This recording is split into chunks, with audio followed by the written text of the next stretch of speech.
लगेंगे। ये प्रकृति के नियम है। सुखदेव जी कहने लगे, हे राजा परीक्षित, रानी जंगल में पहुंची है,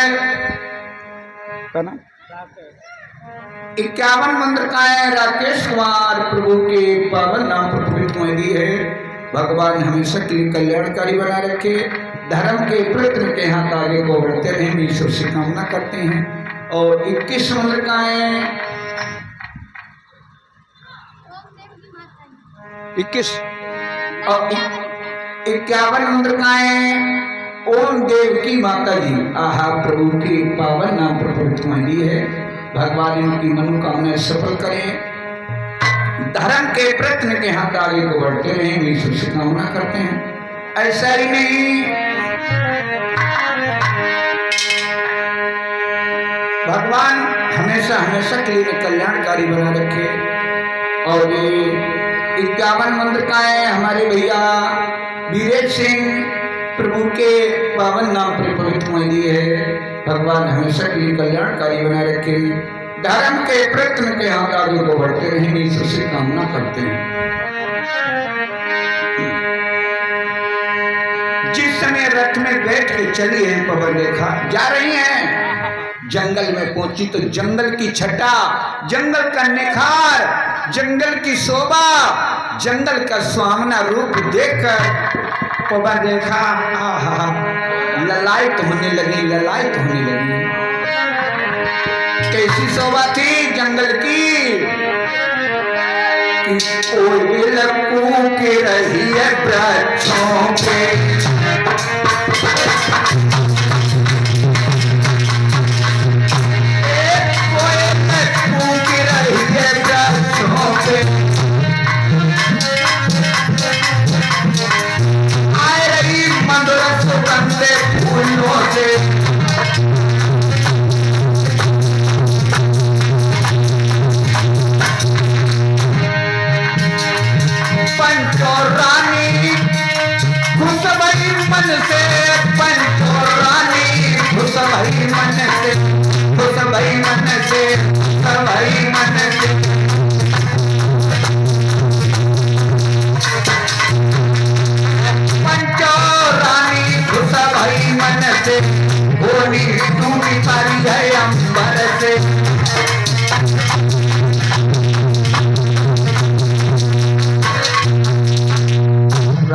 पवन रेखा बड़ी प्रसन्न हुई, जंगल का निखार देखा, होनी बहुत बड़ी बलवान होती है। यहाँ तक बताया एक उठी बादारिया बकारी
रथ तो आगे निकल गया।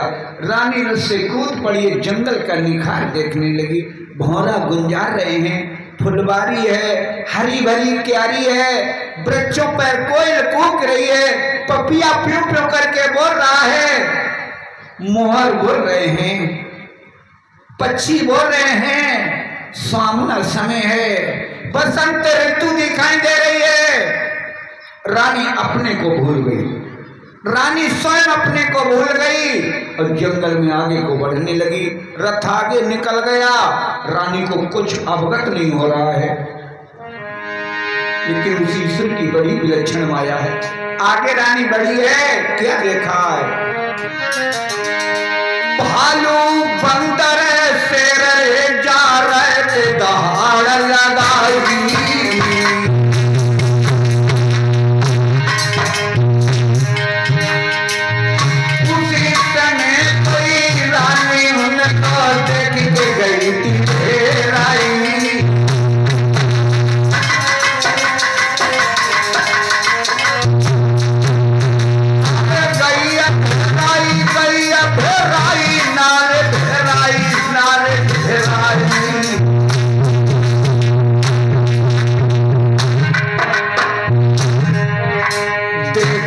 जंगल के जीवर नार गई थी घेराई।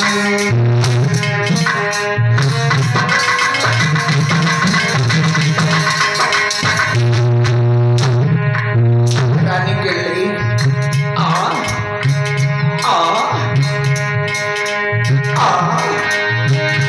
आपस से रहने खा जाएगा, भालू आ जाएगा, तेरा हमें देखा जाएगा।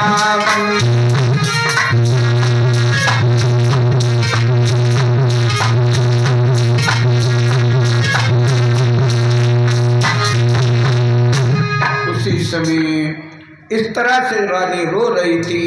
रानी की आवाज उस जंगल में किसने सुनी? एक राक्षस ने, जिसका नाम था दुर्मिलक। दुर्मिलक नाम का राक्षस गुफा से बाहर निकला।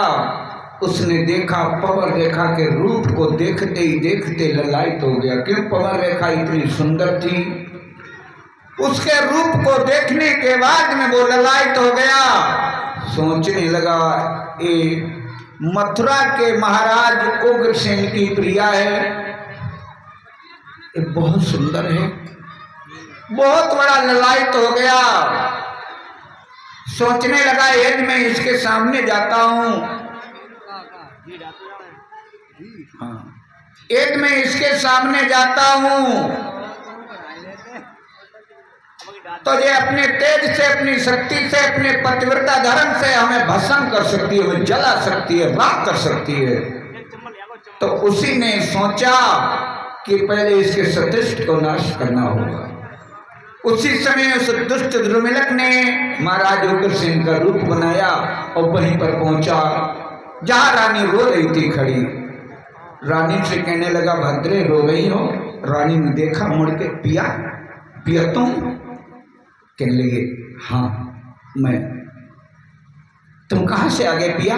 बहुत अच्छा किया, बहुत अच्छा किया नाथ, बहुत अच्छा किया पिया जो आप आ गए।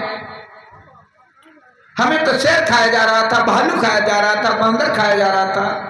वो दुष्ट दुर्मिलक बोला, भद्रे रो ना। अब क्या बोला?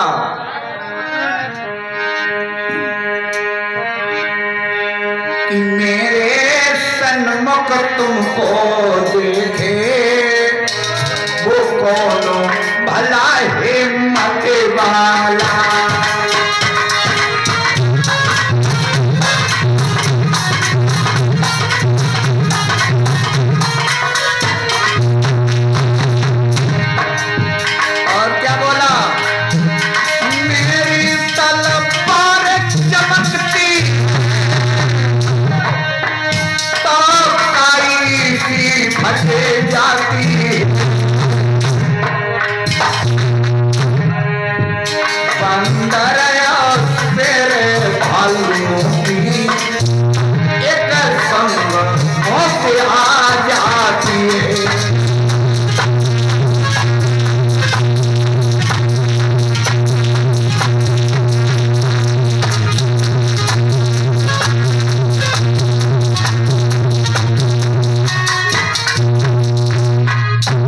सोचने लगा ना ना ना, ज्यादा प्रशंसा करूंगा बात खुल जाएगी। चुप हो गया। कहने लगा जब तुम मेहनत से चली आई हमें अच्छा नहीं लगा, महलों में अच्छा नहीं लगा, इसके बाद मैं अपने को नहीं रोक सका, मैं भी आ गया। रानी कहने लगी धन्य है, अच्छा किया पिया तुमने, अच्छा किया। कहने लगा मैं आ तो गया हूं, लेकिन आते ही आते तो बाजी लगा दी। रानी कहने लगी कौन सी बाजी लगा दी? तो क्या बोला कि मैं बाजी बदकार आया हूं, चंपा गुलाब के फूलों से,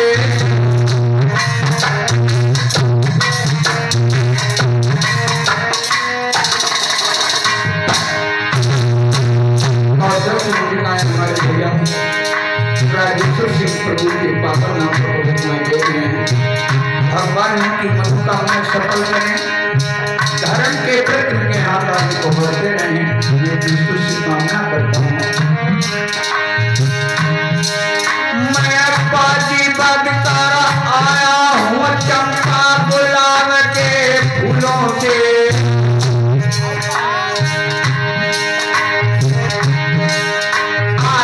गुलाब की समता से तो प्यारियों टहलाए देना,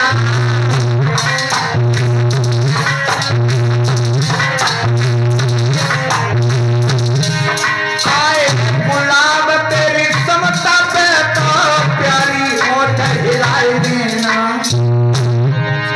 एक कमल के लिए भक्त सजनी दो जल नैन जलाए देना।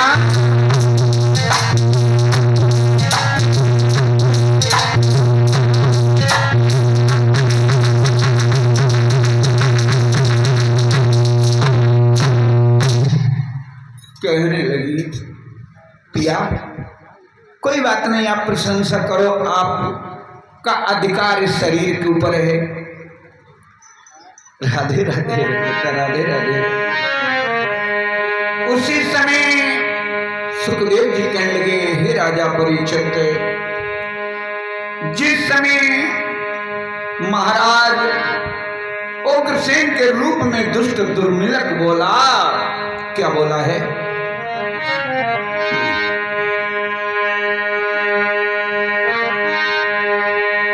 पापी कहने लगा रानी से, पापी बोला है रानी से, आए जाए कोई बसर नहीं,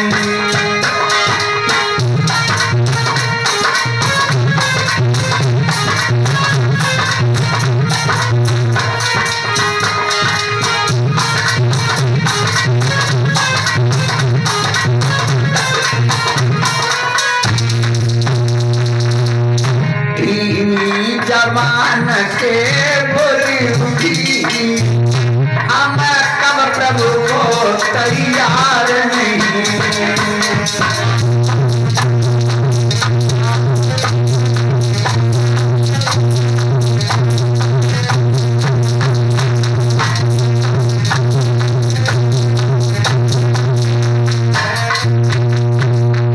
कहने लगी प्राणनाथ आप ही तो कहते हो जिनमें संभोग पशु और पक्षी करते हैं, मानवों का काम नहीं है, और आप इस तरह की बातें कर रहे हो। दुर्मिलक बोला पतिव्रता बनती है और पति की बात की उल्लंघना करती है।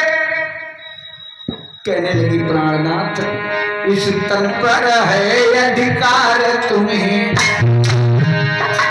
चाहे जो दशा बना दीजिए,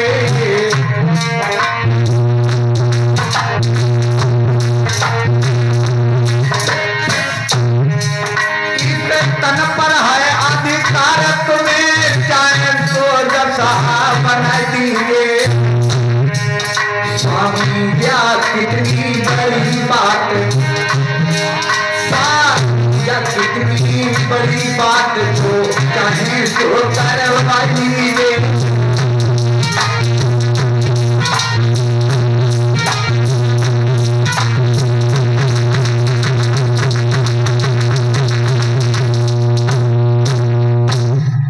उसी समय सुखदेव जी लिखने लगे हैं, हे राजा परीक्षित, कि उसी समय उस दुष्ट ने करो सती संभोगे,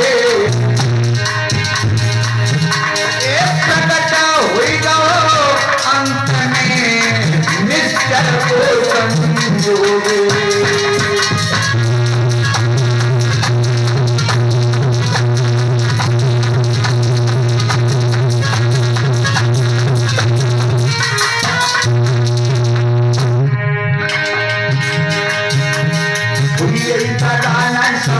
भाई कैसे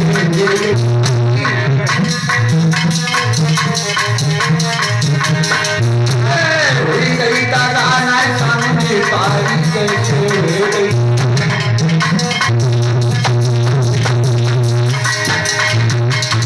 101 मंत्रिकाएं नन्हे सिंह राम सोहर से प्रभु के बाबा नाम पर प्रवेश सुनाई दी है।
नहीं समझी कि मेरे साथ क्या हुआ, वो दुष्ट दुर्मिलक असली रूप में आ गया, असली रूप में आ गया। रानी ताती को पीस के कहने लगी, अरे दुष्ट, अरे नीच, अरे हैवान, तूने मेरे साथ छल किया, नहीं तो श्राप देकर तुझे मैं भस्म कर देती। तूने मेरे धर्म के दीपक को तो पहले ही बुझा दिया। हंसने लगा, कहने लगा, जब गालियां देती हो तो बहुत अच्छी लगती, और 2-4 गालियां दे लो, और 2-4 गालियां दे लो। क्यों? लज्जा की तो चादर उसने खुटी पे टांगी गई और निर्लज्जा को चतरा ओढ़े खड़ो है, उसके ऊपर तो कोई फर्क नहीं, कितनी गालियां दो। रानी कहने लगी, तेरी माँ नहीं है, बहन नहीं है, तूने मेरे साथ छल किया। कहने लगा, मैंने देखा तुम बहुत सुंदर हो, तुम्हारी कोख से कोई संतान नहीं है, तुम्हारी सूखी हुई बगिया को मैंने पानी दिया, मेरे वीर से तुम्हें एक पुत्र रत्न की प्राप्ति होगी, बहुत बड़ा बलवान पुत्र होगा, बहुत बड़ा बलवान पुत्र होगा। रानी कहने लगी, अरे दुष्ट, जैसा तू है तैसी तो तेरी संतान होगी। क्या बोली है रानी? जब 3 वर्ण नीचे के बिगड़े, जब 3 वर्ण ऊपर के बिगड़े, और फिर सूत्रों की चलती क्या, जब पाप खड़े हो कर घूमते, और फिर लड़का की गलती क्या।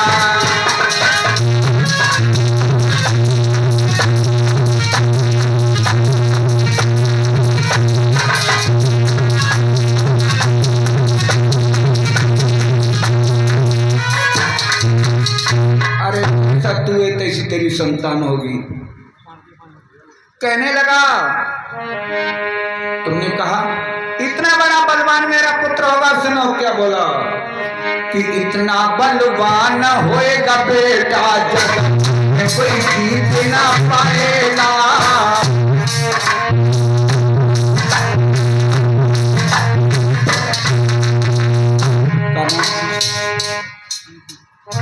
इक्यावन मंत्र अंकित कुमार प्रभु के पावन नाम पर भगवान कल्याणकारी बना रखे हैं।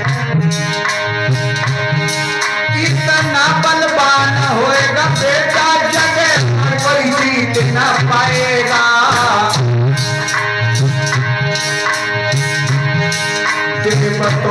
देखो कौन कहे बस इंद्र हर के जाएगा।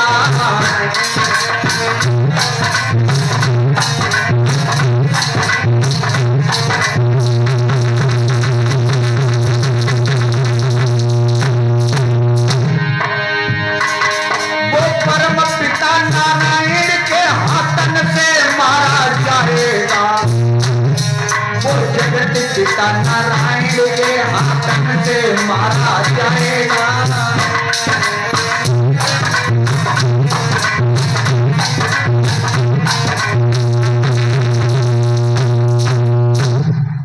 इतनी कह के दुर्मिल तो खिसक गया। रानी रोती रही। तब तक ईश्वर की अनुकंपा से वही सखियां वही रथ उसी जगह पर आ गया। सखियां कहने लगी अरे बहन तू कहाँ चली गई, बहुत देर से तुझे ढूंढ रहे हैं। और 51 मंत्रिकाएं प्रभु के पावन नाम पर पवित्र कमाई दिए है, भगवान कल्याणकारी बना रखे हैं। रानी कहने लगी है बहन क्या करें, हम रथ से कूद गए, हमें अवगत ही नहीं हो पाया, मैं इधर भटक गई। एक सखी कहने लगी अरे बहन तेरे कानों के पे धूल लगी है, बालों पे धूल लगी है, चेहरा उतरा हुआ है, कानों की बाली लच गई है, तेरे गाल फपोले कैसे पड़े हुए हैं, क्या कारण है। तो रानी बात को छिपा के बोली है बहन कि हट्टा कट्ठा सो एक बंदर मेरे गाल में ताचा झाड़ गया।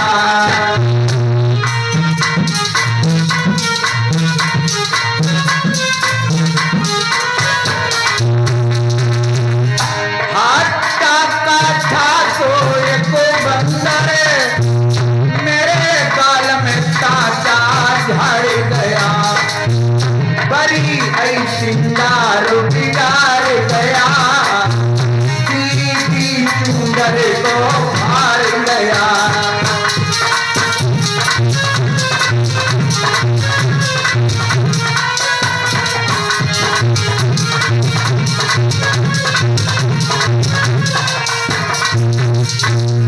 एक ऐसा बंदर आया जिसने एक दशा मेरी कर दी, ये मेरी दशा कर दी है।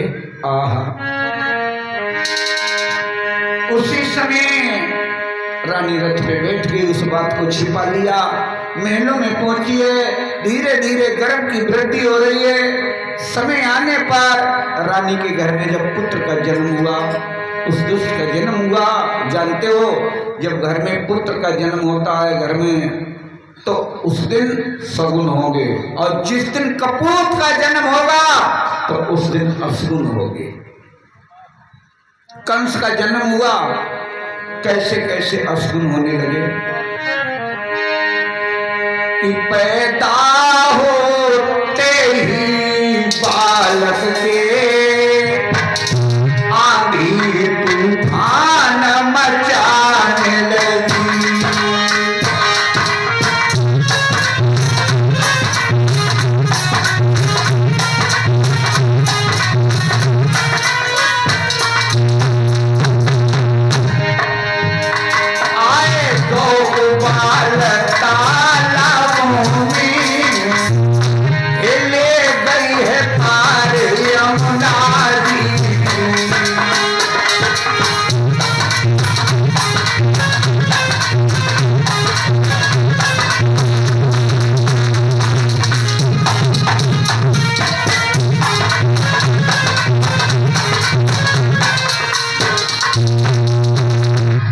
तालों में उबाल आ गया, यमुना मैया की पार हिल गई है, बुरे बुरे कार्य होने लगे हैं, आंधी तूफान आ गया, खेती पर ओले गिर गए, बुरे बुरे अशगुन दिखाई देने लगे हैं। धीरे धीरे जब कंस सियाना हुआ, जब कंस धीरे धीरे सियाना हुआ, जब दुष्ट प्रकृति का था तो उसी मार्ग पे चलने लगा। 7 और 8 वर्ष का जब हुआ, बच्चों में खेलने के लिए जाता है तो छोटे छोटे बच्चों के ऊपर अत्याचार करने लगा। जितना बड़ा होता जाता है उतना ही दुष्कर्म की ओर बढ़ता जाता है। 11 से 12 साल का जब हुआ, आहा अब तो बच्चों को और सताने लगा। बच्चों से कहता एक तो राजा का बेटा है और दूसरे राक्षस की संतान है, दुष्ट का खून है। 12 साल की आयु में बच्चों के साथ खेला। एक दिन कहने लगा, कहो आज क्या खाकर आए हो? संग के बच्चों से पूछा तो एक कहने लगा, भैया हमने तो साग रोटी खाई है। दूसरा कहने लगा, हमने मट्ठा से रोटी खाई है। तीसरा कहने लगा, हमने दूध से रोटी खाई है। चौथा कहने लगा, हमने खीर खाई है। खीर कहने लगा, हम तो नहीं मानी है तूने खीर खाई है। क्यों नहीं मानोगे? कहने लगा, चलो मैं अपने घर तुम्हें दिखाऊंगा, तुम्हें खवाऊंगा। कहने लगे, घर तो नहीं जाऊंगा, एक तूने खीर खाई होगी तो तेरी जीभ मीठी होगी, हमारी जीभ से जीभ लगाओ, हम बता दिए तुमने खीर खाई है कि ना। वो भोलो भालो ना समझ पाओ, और जैसे कंस के जीभ से जीभ लगाई, बाण निकाली छुरी जीभ काट ली। यहाँ तक अत्याचार करने लगा है। सुखदेव जी कहने लगे, हे राजा परीक्षित,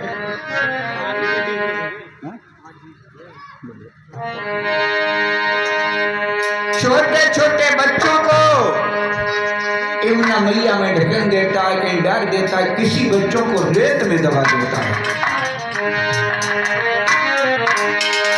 छोटे छोटे उन बच्चों पर जब अत्याचार किया भारी, कछु डाल दिए थे यमुना में, कछु बेटी में दी गाली।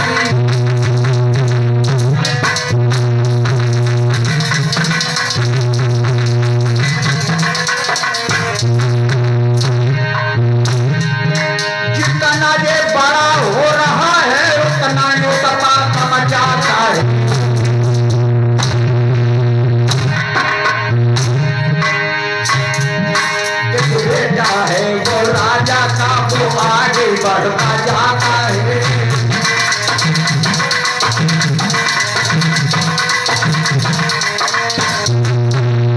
और साधारण नहीं था, कंस कोई साधारण नहीं था। ये कौन था? जय विजय श्राप के भगवानी के, त्रेता ने जो निश्चय निकट हुए।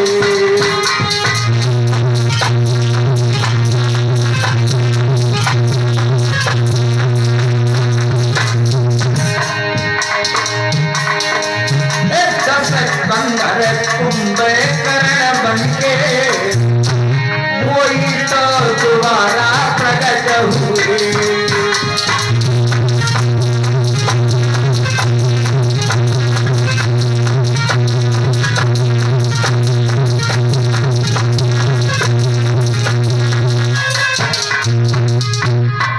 एक बार वैकुंठ जा रहे थे, शंकादिक ऋषिराज जय और विजय ने रोका। उन्होंने श्राप दिया कि 3 बार मरकर तुम मृत्यु लोक में जाओगे, राक्षस बनोगे। तो पहली बार में वे दोनों हिरण्यकश्यप हिरण्याक्षस बने हैं। भगवान विष्णुदेव ने उद्धार किया। एक को नरसिंह रूप धर के मारा था, एक को शूकर रूप धर के का उद्धार किया। त्रेता में वही रावण और कुंभकर्ण बने हैं। प्रभु ने राम रूप अवतार धारण करके दोनों का संहार किया। और द्वापर युग में वही कंस और शिशुपाल बने हैं, और प्रभु मनमोहन रूप में आने वाले हैं। प्रेम से बोलिए आनंद कंद भगवान की।